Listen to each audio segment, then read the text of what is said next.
Bienvenue sur Africa 24 dans cette nouvelle édition du 12-15. Voici les titres de l'actualité. Les terroristes récidivent au Mali. Lundi, un hôtel de la capitale malienne a été pris pour cible.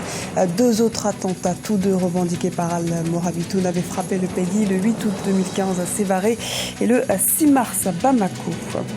Lionel Zinsou était face à la presse ce lundi à Cotonou, au Bénin. L'occasion a été saisie pour adresser un message d'espoir au peuple béninois. Le candidat au second tour est par ailleurs revenu sur les tendances de la présidentielle du 20 mars et a félicité le vainqueur, Patrice Talon.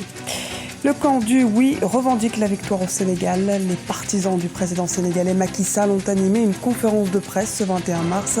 Ils ont appelé à un dialogue pour la mise en œuvre des 15 réformes soumises aux électeurs. Une attaque terroriste repoussée à Bamako, au Mali, ce lundi. Le bâtiment pris pour cible abrite la mission de formation de l'Union européenne qui entraîne l'armée malienne. Les militaires et les gardes qui assurent la protection du site ont immédiatement riposté. Le récit de Mokhtar Bari et Deo Gracia Sokpodo. Au Mali, un groupe de 2 à 4 personnes lourdement armées aurait tenté de pénétrer dans l'enceinte de l'hôtel Nord-Sud dans la nuit du lundi 21 mars.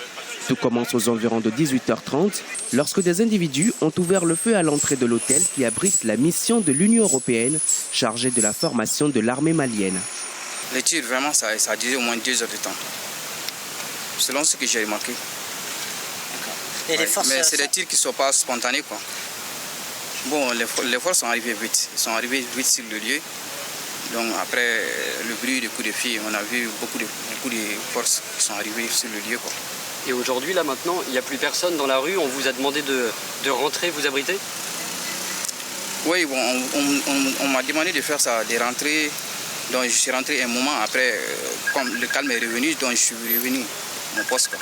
L'attaque a été repoussée avec la neutralisation d'un terroriste. Selon des sources, 2 autres lourdement armés seraient en fuite. Les forces de sécurité maliennes, onusiennes et européennes quadrillent la zone afin de ratisser le secteur. Une caméra drone a servi au repérage des fugitifs. La police malienne a multiplié les contrôles dans la ville.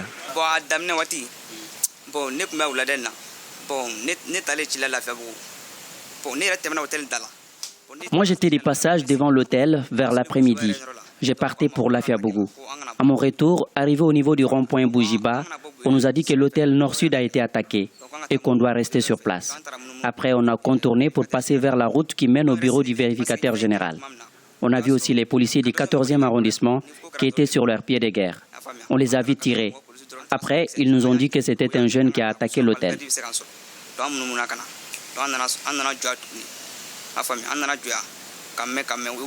Cet hôtel est situé dans le quartier UP de l'ACI 2000 et est réputé être le lieu le plus sûr de l'avenue du Mali. Cette attaque survient à exactement 4 mois des attaques du Radisson Blu. Le Bénin est dans l'attente de la proclamation des résultats provisoires de l'élection présidentielle. Pour autant, dans la nuit de dimanche à lundi, le Premier ministre Lionel Zinsou a reconnu sa défaite. Le candidat de l'Alliance républicaine a félicité officiellement son challenger, Patrice Talon, qui est arrivé en tête au regard des grandes tendances du scrutin. Un reportage de Lefty Ounou, notre correspondant au Bénin. Lionel Zinsou, candidat de la coalition au pouvoir pour la présidentielle au Bénin, a reconnu sa défaite à l'issue du scrutin du 20 mars 2016. À travers un point de presse ce lundi, le chantre du Bénin gagnant a exprimé sa satisfaction pour la conduite du processus électoral. Le calme et la sérénité qui ont prévalu au cours du processus dans le pays témoignent selon lui de la grandeur et de la maturité de la démocratie béninoise. Je voudrais évidemment féliciter à travers le peuple si mûr, ce grand sens de l'avenir, ce grand sens de l'intérêt général. Le peuple a exprimé par les résultats une volonté très claire. Le candidat malheureux a félicité son challenger, Patrice Talon, qui remporte les élections. Il a affirmé avoir appelé l'homme d'affaires ce lundi avant la proclamation des grandes tendances par la Sénat.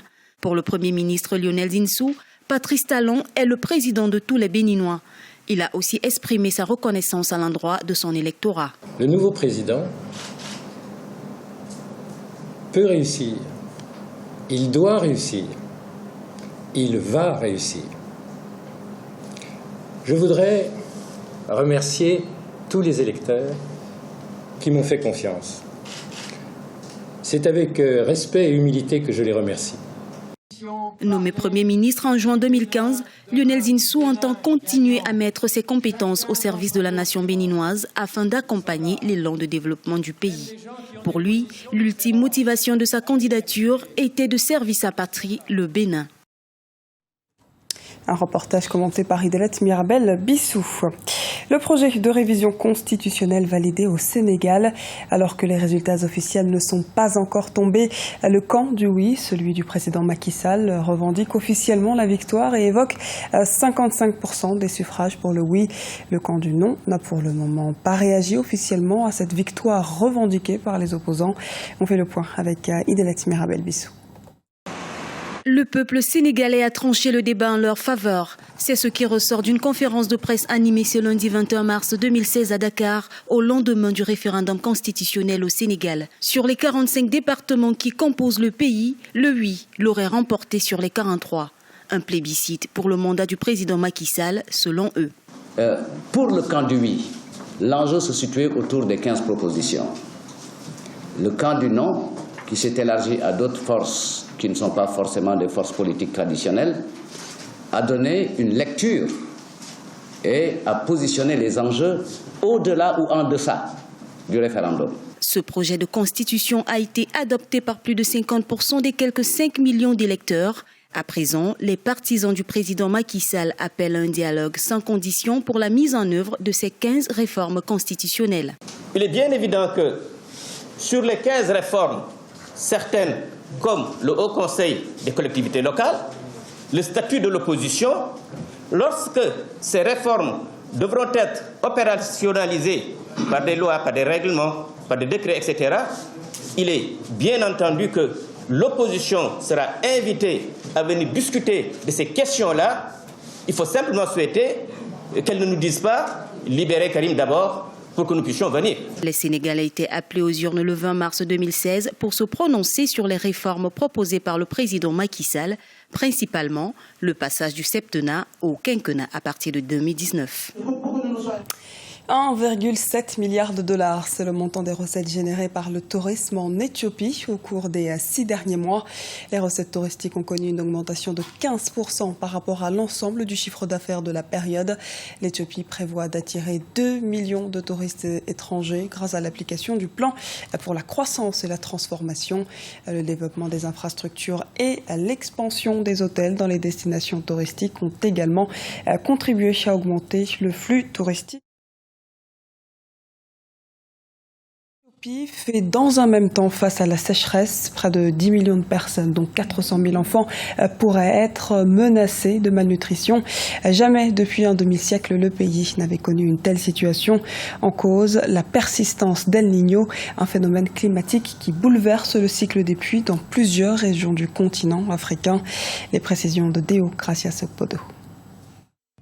En Éthiopie, les conséquences du dérèglement climatique suscitent de plus en plus d'inquiétudes à travers le pays et plus particulièrement en milieu rural. Depuis quelques années, les pluies saisonnières sont moins fréquentes avec pour conséquence une grave sécheresse dans certaines régions du territoire. Cette situation est connue de bon nombre d'Éthiopiens, notamment ceux du Nord. Ils y avaient fait face en 1984 lors de la pénurie d'eau qui a fait plus d'1 million de victimes. De toute ma vie, je n'ai jamais vu une sécheresse comme celle à laquelle nous sommes actuellement confrontés. Et cela dure depuis plus de 3 ans. Je ne suis pas sûr d'obtenir une bonne offre avec mon bétail. Je vais au marché et j'ignore si quelqu'un achètera un seul chameau parce qu'ils sont pour la plupart en mauvaise forme.